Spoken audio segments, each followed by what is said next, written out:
Hi, and thanks for joining us. This is Industry Insights, part of the REMI network. And by the way, wherever you're watching or listening to this, go ahead and subscribe.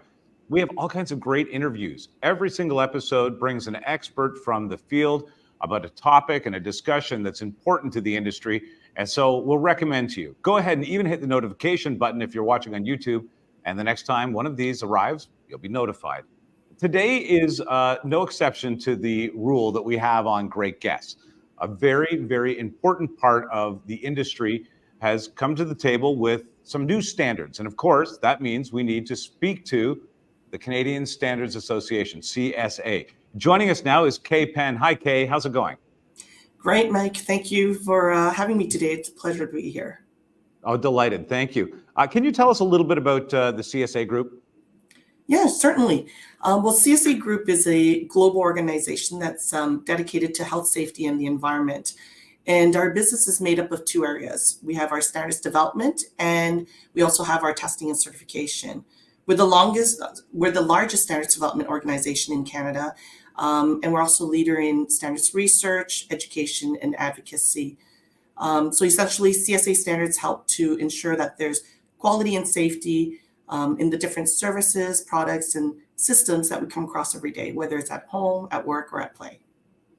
Well, when it comes to standards, certainly CSA is the standard. I think we're all grateful for the standards that are upheld. What are the standards, and how are they developed?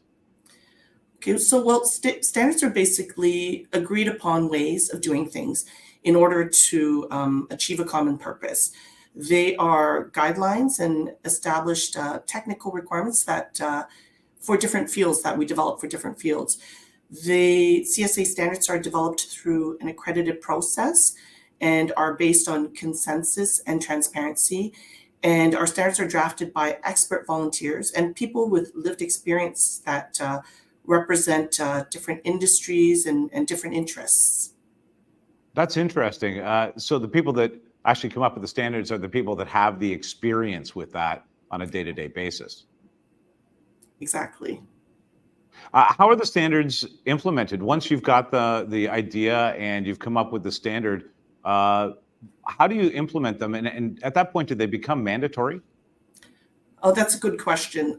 Standards can be used and implemented voluntarily by industry and organizations, either as guidelines or best practices, but they are not mandatory until they're adopted into regulations. And they can be adopted at the federal or provincial or municipal level. And once they are adopted into regulations, then they are enforced and they need to be followed. And most of our CSA accessibility standards, they have been adopted into regulation. That's really interesting. I guess the average person would think, okay, we've got a standard and that's now the regulatory standard, but it has to go through that process as well. Now, when it comes to accessibility in Canada, certainly I like to think of us as a forward-thinking nation, making accessibility, a prime objective. What is CSA's role in accessibility? Well, the Accessible Canada Act is targeting to make our country barrier-free by the year 2040. And a lot of significant progress has been made in creating a more accessible and inclusive Canada, but there's still a lot to do. CSA Group, we published our first standard for barrier-free design in 1990, and that's currently referenced in the Canadian National Building Code by the Canadian Transportation Agency and different provincial regulations. And we have a series of accessibility standards in several different areas. So we continue to update them, and we are also developing new standards where they're needed. Why is accessibility so important to CSA?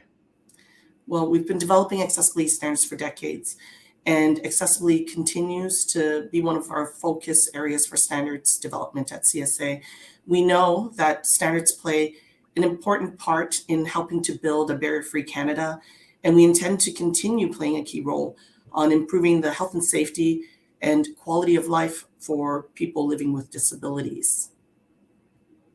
You can tell me this? Tell me about the accessibility standards that apply currently to dwellings in Canada. Yeah, certainly. So we have two accessibility standards that impact buildings and dwellings. First is our B651 standard for accessible design for the built environment. And the first edition of that standard was published in 1990.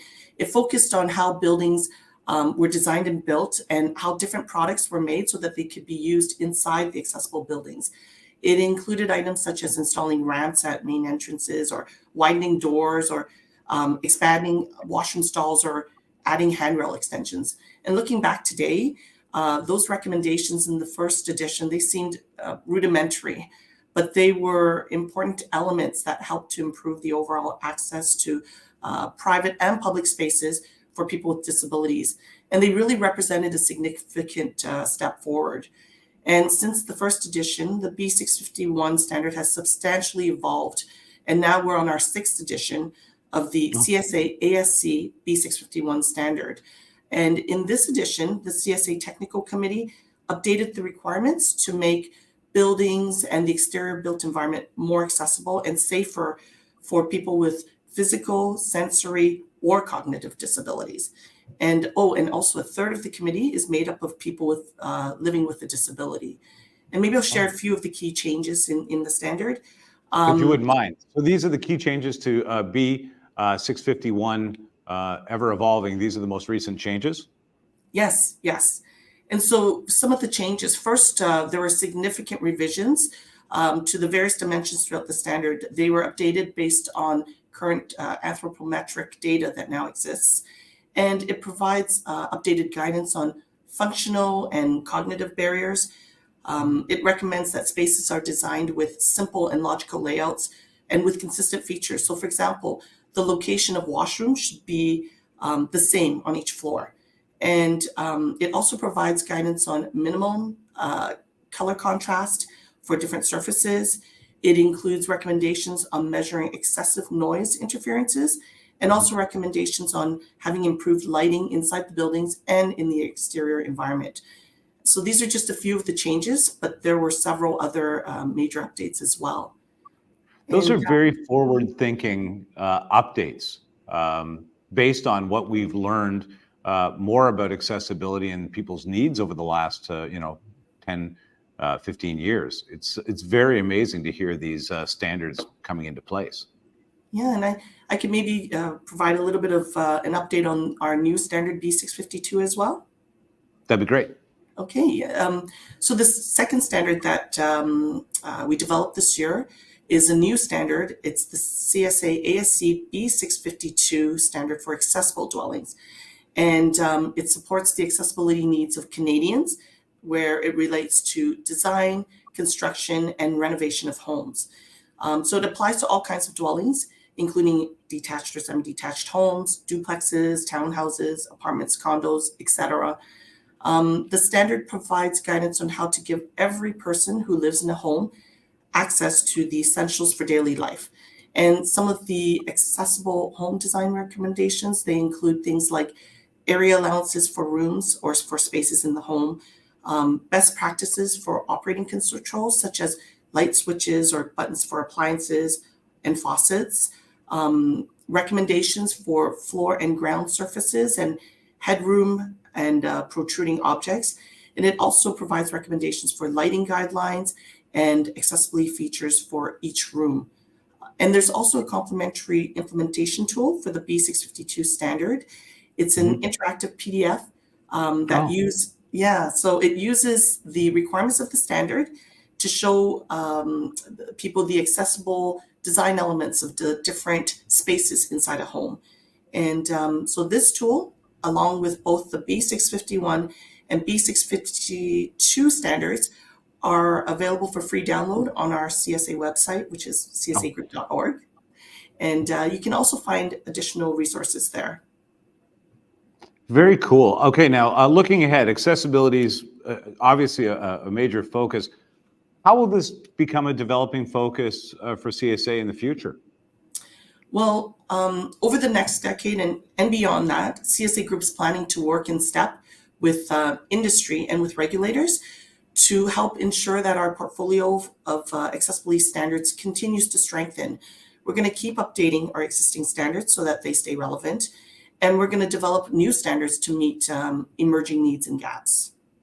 What other accessibility planning does CSA look at? CSA is also going to continue to invest in accessibility research. A few years back, we published a report on a Canadian roadmap for accessibility standards, and that informed a lot of our standards development activities.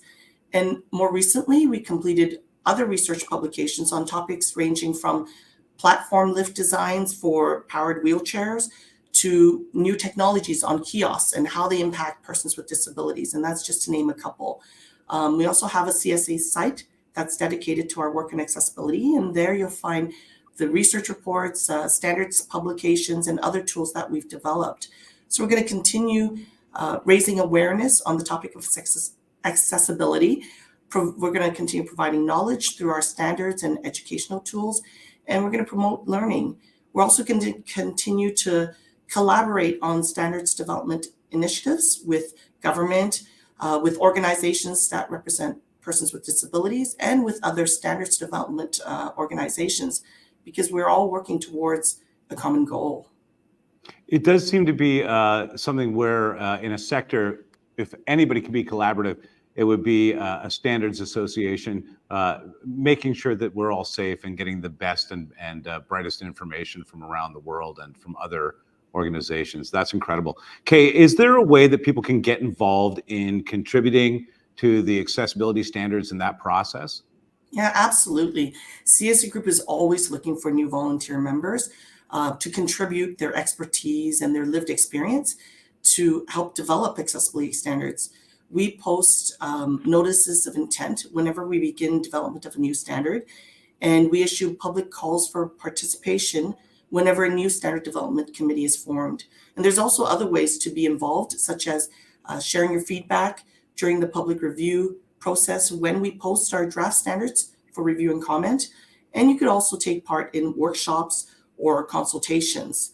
At the end of the day, standards will continue to play a critical role in accessibility, and we need and encourage everyone to get involved so that we can all help in building an inclusive and barrier-free Canada together.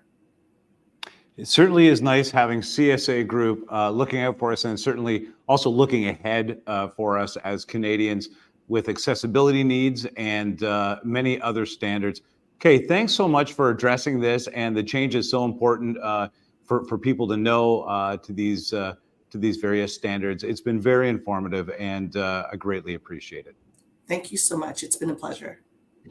And thank you for joining us. We'll do this again. Don't forget to subscribe and tell a friend about Industry Insights, part of the REMI network. Thanks so much. We'll see you next time.